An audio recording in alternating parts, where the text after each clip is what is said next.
Hi friend, नमस्कार। GST update में आपका स्वागत है। 4 जनवरी 2024 को दिल्ली हाई कोर्ट ने Sharda metal burst through its proprietor mister Dilip Kumar versus commissioner central goods and service tax के केस में एक अच्छा जजमेंट देते हुए उन्होंने बताया कि जीएसटी रजिस्ट्रेशन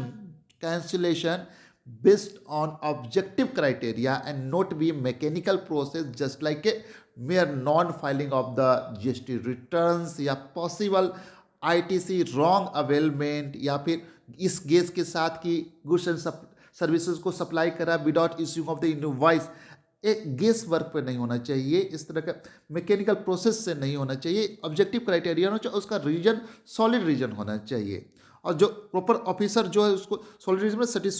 सेटिस्फाइड उस पर खुद सेटिस्फाइड हो। तो objective criteria for retrospective cancellation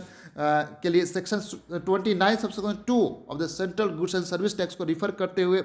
court ने हाईलाइट किया कि proper officer retrospective registration cancel कर सकता है based on the objective criteria. फिर mere non filing of return does not warrant retrospective cancellation and officer satisfaction must be reason. तो Delhi high court ने इस केस में रेट्रोस्पेक्टिव कैंसिलेशन के reasoning और उसके ऑब्जेक्टिव क्राइटेरिया के इंपॉर्टेंस को एम्फेसाइज किया है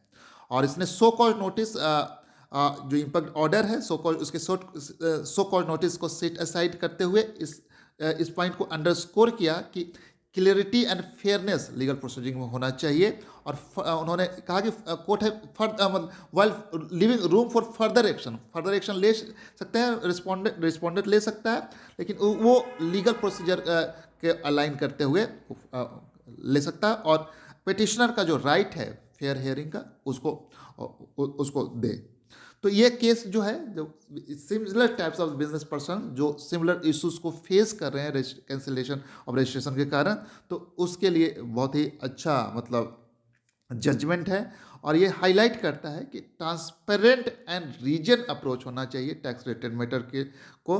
कैंसिलेशन करने के लिए। Thank you so much for watching this update.